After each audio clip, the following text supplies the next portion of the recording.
कहानी को अंत तक जरूर देखें और अगर आप चैनल पर नए हैं तो सब्सक्राइब करना न भूलें। क्या किया था उस बच्चे ने जो उसे ऐसी सजा मिली? अगर संदर्भ सज्जा या बुरा परिणाम है, नाकाबिल लड़का एक गांव में एक मेहनती लेकिन गरीब किसान अपनी पत्नी और बेटे के साथ रहता था। किसान दिन रात खेतों में काम करता, जमीन में बीज बोता, पानी देता और फसल उगाता।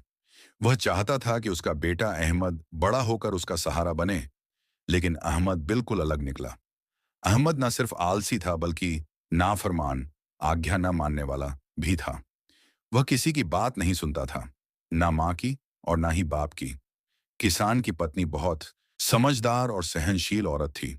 वह रोज अहमद को समझाती, बेटा, अब तुम बड़े हो गए हो, तुम्हें अपने अब्बा का हाथ बटाना चाहिए।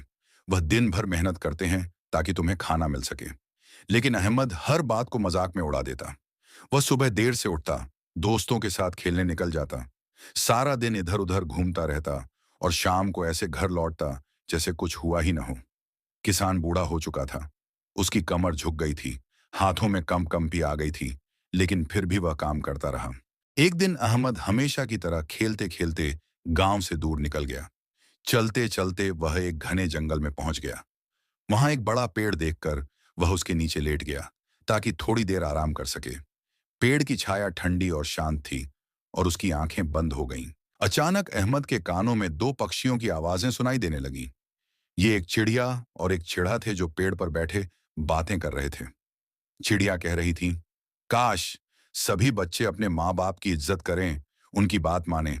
जो बच्चे माँ बाप की नाफरमानी करते हैं वे दुनिया में भी नाकाम रहते हैं और अल्लाह भी उनसे नाराज हो जाता है।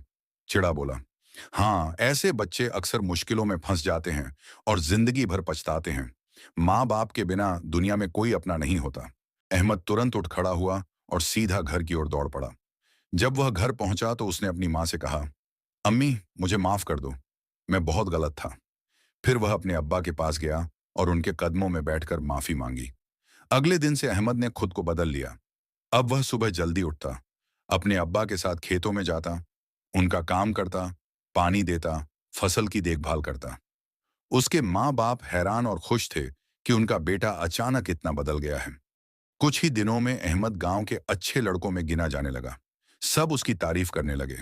उसने यह सीख लिया था कि माँ बाप की सेवा और आज्ञा का पालन ही असली खुशी है।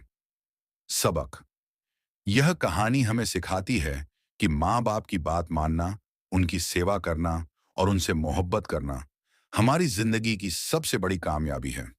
जो बच्चे ऐसा करते हैं, अल्लाह भी उनसे खुश होता है और दुनिया भी उन्हें इज्जत देती है।